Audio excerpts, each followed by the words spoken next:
Hey guys, so this video is for Tuesday, March 1st. I do not have an update for you because I recorded this last Thursday and before I was even out, so there's no new information for you unless I've given it to your other teachers.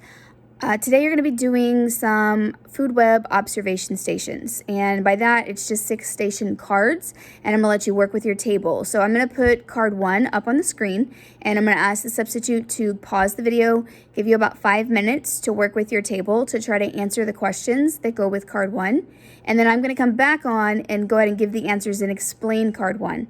Then we'll put card 2 up, same thing, I'll have you work with your table, see if you guys can come up with it, and then I'll give an explanation for each station after you've had a few minutes to work it. So let's go ahead and get station 1 up on the screen.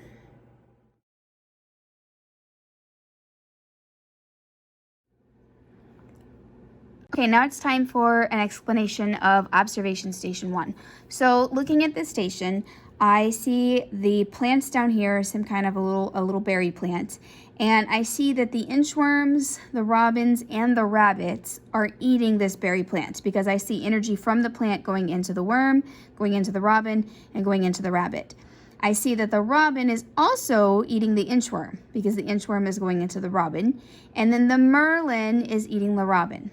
And then over here on the rabbit part of the food web, the rabbit is going into the wolf.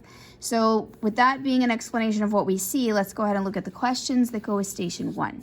So question 1 for observation station 1 was, which organism shown in the food web transfers the most energy within the food web? So the most energy being transferred is always going to come from the producers in the bottom of the food web. So I would have said the plants, since there's not a specific name for a plant there, as being the organism that transfers the most energy. If I look at question 2, what role in an ecosystem is missing from this food web? Well, the roles that you learned about yesterday are producers, consumers, and decomposers. And of course, we can break the consumers down into herbivores, omnivores, and carnivores. So let's look at what we have and see what we can find.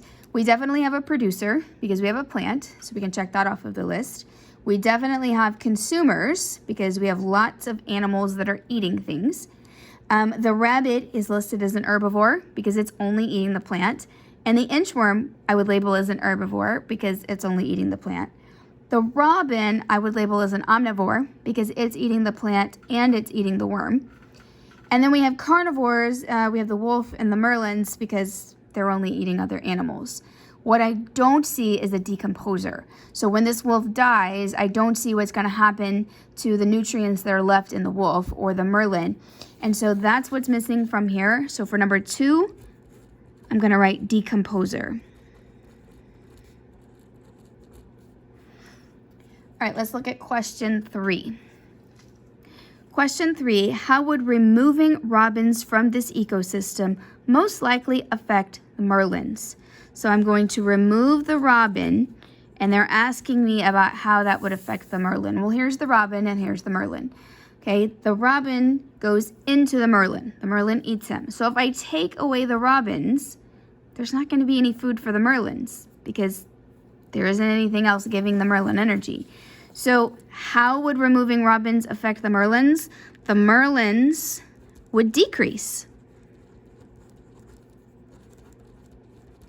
because of a lack of food.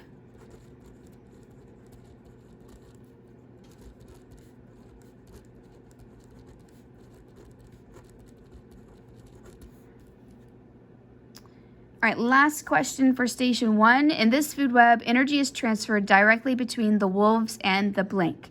For it to be a direct transfer, there has to be an arrow connecting them. So here's the wolf. The only arrow directly connecting the wolf to anything is also attached to the rabbit. So the correct answer in this blank on number 4 is rabbits. All right, let's get station card 2 up, and we will pause the video so that you can work with your group.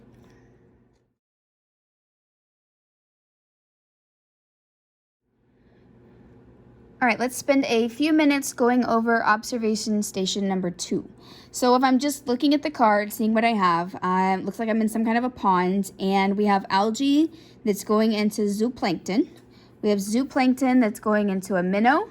We We have a minnow that's going into a bluegill and a bluegill that's going into an osprey.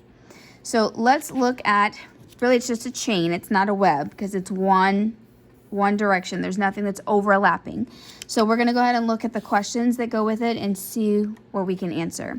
So it asks us to complete the table. We have an organism and they want the role of that organism. Remember, our main three roles are going to be a producer, a consumer, or a decomposer. So if I look at this food chain, the algae is the first thing they want me to look at, and that's this green substance floating at the top of the pond here. And the algae, in that sense, is acting as a producer. Okay, it is green, it is a plant. Just trying to get a darker pen, hoping that would help some of you out. Let me try changing again. So the algae is acting as a producer. The next thing that we have is the zooplankton. So the zooplankton is eating the algae is going into it. So it's consuming something, it's eating, it's not making its own food. And so that would be a consumer.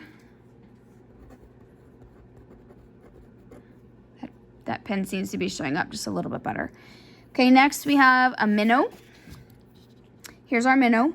Our minnow eats zooplankton, so it eats. Anything that eats is a consumer. Our bluegill eats the minnow, so again it eats, so that makes it a consumer. And our osprey eats the bluegill. So everything else in this food chain is going to take on the role of a consumer because it's eating. And consumers eat. In this chain, I do not see a decomposer, so I can't label that. Okay, I could have went a step further and said, oh, well, the zooplankton is an herbivore because it's eating the algae. The minnow is eating the zooplankton. That makes it a carnivore, a carnivore, a carnivore. But really, if I'm looking at the main three roles, we want producer, consumer, decomposer. Question 2. Which organisms in this food chain eat only consumers? So it has to eat, and it only eats a consumer. It does not eat a producer. Well, I had 4 consumers, 1, 2, 3, 4. But this one, the zooplankton, is eating the producer. So I can't count the producer, and I can't count the one that eats the producer. So I'm gonna write minnow, bluegill, and osprey as my answer to number 2. So the minnow only eats consumers, the bluegill only eats consumers, and the osprey only eats consumers. Okay, the last question for station 2. In this food web, really it's a food chain, energy is transferred directly between the algae and the blank. Directly means there has to be an arrow. So I'm gonna find the algae, I'm gonna find the algae arrow, and it's directly going to the zooplankton. So that's what I'm gonna write on the line for number 3.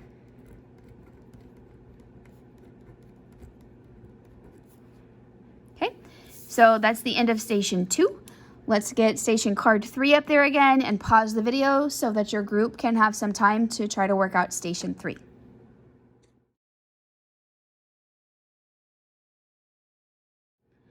Okay, so now we're going to look at observation station 3 and do some explanation for that. So all they've given us in this station is a table, a data table. And we have types of animals, and we have the foods that they eat in the temperate forest, right? Remember, temperate forest is the same as a deciduous forest. So this is the forest that has the 4 seasons. These are the animals and what they eat, their diet that they eat. So we have a bird that eats seeds and berries. We have an owl that eats mice and birds. A coyote, they have listed as only eating a bird. A mouse, seeds. The vulture eats decomposing animals, and the gray wolf eats the coyote. Now let me stop before I go to the questions right here. Most of us know and understand that a coyote will eat more than a bird. When we're answering a question on a test or on STAR, we have to go by the chart that they give us. Okay, if they give us a chart to use to reference, we can only use what's in that chart. Okay, unless they're asking us in the question to make an inference or ask why that might be incorrect, we have to go with what's here because that's what's going to match up with their answer choices. I'm not gonna lie, a chart just like this has been on STAR before, and a lot of kids misunderstood it. So let me go ahead and explain this station with the questions so that it'll be a little bit easier.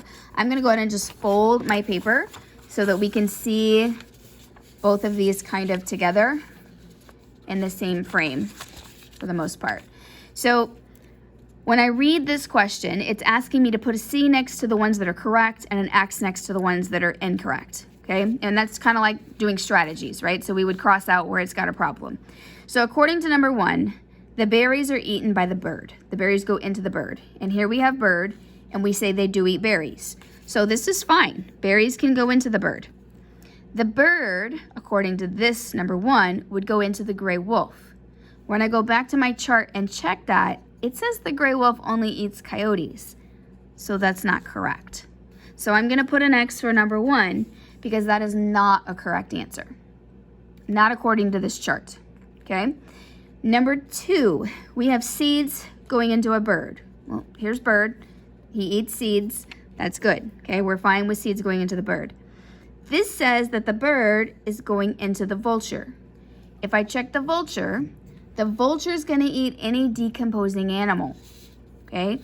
If the bird were to die after it ate the seeds, then the vulture would eat it. So this is possible. This could happen, okay? It's not always going to be the case because the bird is not always going to die, but this is a possibility.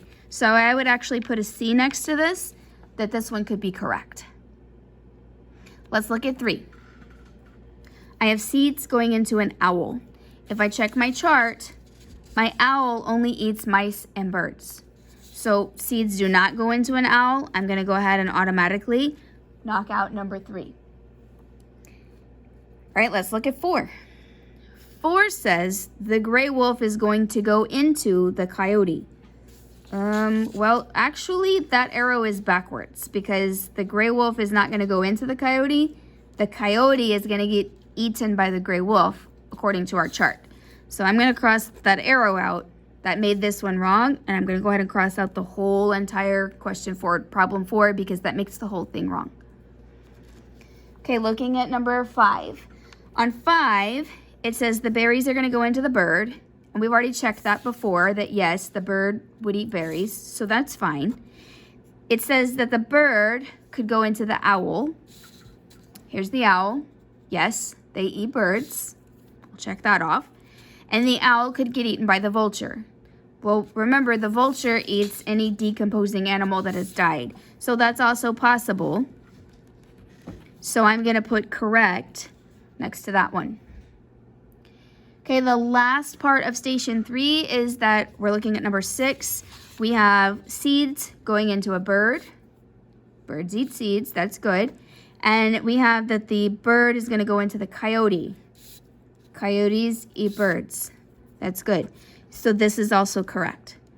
So for station 3, number 1 would have an X.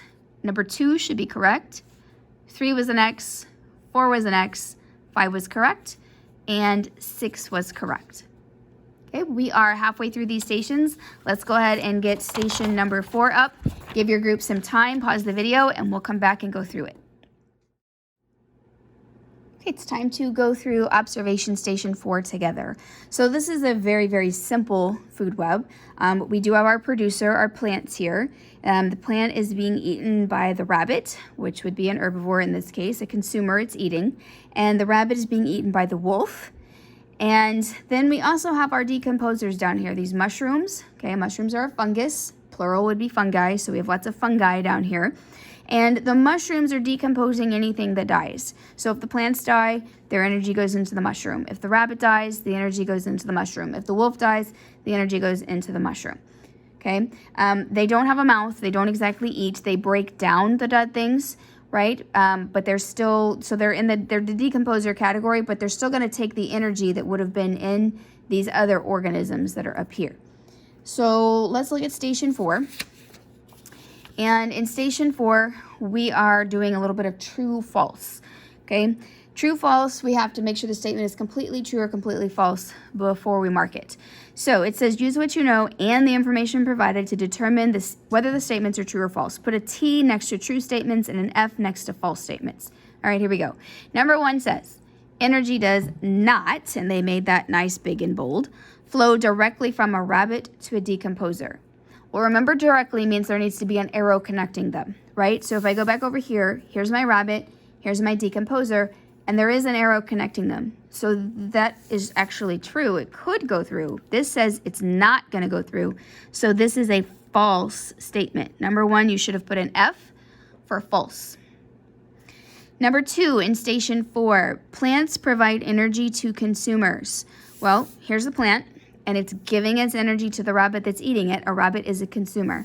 So number 2 is a true statement. Number 3, mushrooms obtain energy from producers and consumers. Here's the mushroom. Here's a producer. The mushroom is getting energy from the producer. These are consumers. The mushroom is getting energy from the consumers.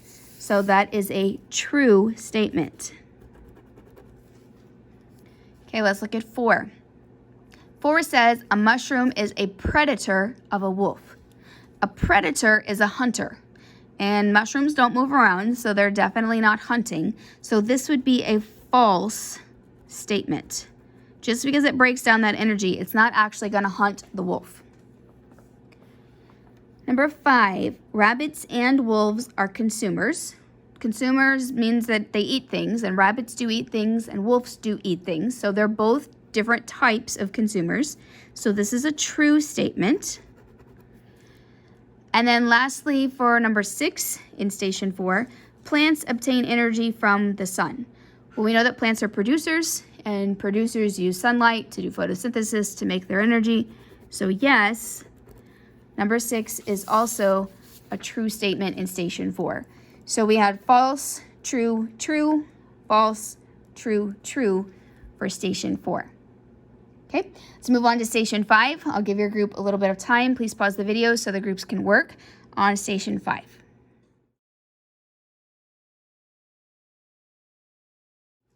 All right, station 5 explanation. So we have an actual food web this time in the picture. It looks like an ocean food web. And so we have algae here growing along the bottom on the rock. And the algae actually has 2 different ways. So the sea urchin is eating the algae and the penfish is eating the algae. If I follow this way, the sea urchin is being eaten by the crab. And then the crab could be eaten by the toadfish, or the crab could be eaten by the spotted sea trout, or the crab could be eaten by the dolphin. So the crabs get eaten by a lot of things. If I go the other way, the algae goes into the penfish, and the penfish could get eaten by the dolphin, or the penfish could get eaten by the spotted sea trout, and then the sea trout would be eaten by the dolphin. Same thing, if the toadfish got a hold of the crab, the toadfish would be eaten by the dolphin. So the dolphin becomes the top predator in this food chain. It's at the very top. We have our producers here, and everything else is a consumer. There's no other plants, so that automatically makes everybody else a consumer. Only plants are producers. And then these 2 are going to be herbivores because they're eating the algae, right? And there's no omnivores because there's nothing eating algae and animals. That makes the rest of these things over here, that makes all of them to be carnivores because they're all eating other animals. So let's see what questions we have for station number 5. All right, question 1 says, use the food web to make a food chain that has 5 organisms. Okay, so we have to start with the producer, and we have to end up here at the dolphin to make this chain, and we have to have 5 steps. There's actually not a way to get 5 steps if you go algae penfish, because I could either go algae penfish dolphin, that's only 3 steps, right? I could go algae penfish spotted sea trout dolphin, but then that's 1, 2, 3, 4 steps. So that's not going to work. I'm gonna have to go the other way, okay? So I'm gonna start with the algae because that's the only producer. And that's the only producer that's here. So I'm gonna start with that, oops, AE, okay? The algae is gonna go, I'm gonna go sea urchin as my next step because we already proved that the penfish wasn't gonna work. Okay, after the sea urchin, it's gonna go into the crab because that's the only option. And then we have some choices, right? The crab could get eaten by the toadfish, and then the toadfish eaten by the dolphin. Or the crab could get eaten by the spotted sea trout, and then the spotted sea trout could get eaten by the dolphin. So there's actually 2 correct answers. I would not want to go crab straight to the dolphin because then that's 1, 2, 3, 4. And it specifically said I had to have 5 steps. So I would have taken algae, sea urchin, crab, then the toadfish, and then the dolphin. Or I would have taken algae, sea urchin,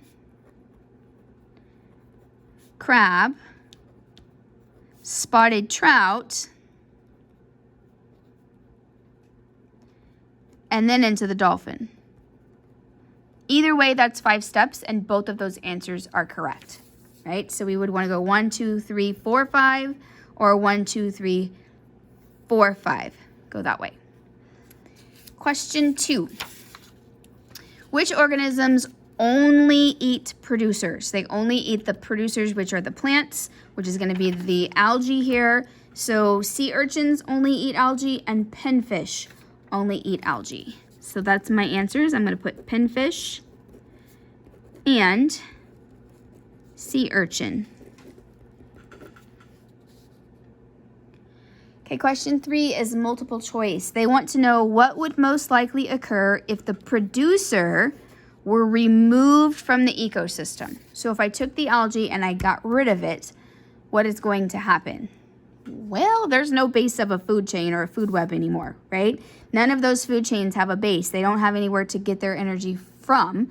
So they're going to either have to move on or they're going to die, because if the algae is not there, the sea urchins and the pinfish don't have food. So they either die or move on. And if those two die or move on, everything else has to die or move on because there's no food left. So let's look at choices. A says the animals would either die or move on. Hey, that's exactly what we were thinking. B says the pinfish would increase. They have no food. That makes no sense. C says the population of crabs would increase. Again, they're going to be losing their food source. And D says the sea urchins would become the new producers.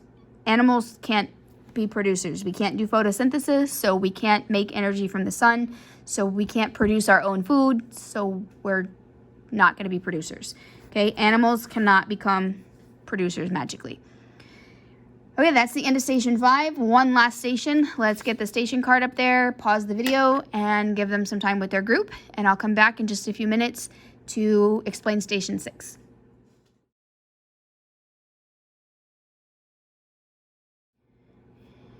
Okay, observation station 6, explanation, the last one. This looks so much like station 3, it's not even funny, because like I told you, they've had this type of a chart on STAR before. It confuses a lot of kids, and so we need extra practice with this type of a chart. So we have a table, they like tables, and it's showing the type of animal and the food source or what they eat. This is for a marsh ecosystem.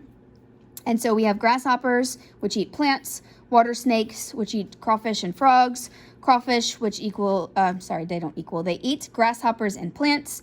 Raccoons eat water snakes, crawfish, frogs, and plants. Frogs eat insects, grasshoppers, and fish, and the fish eat insects and plants.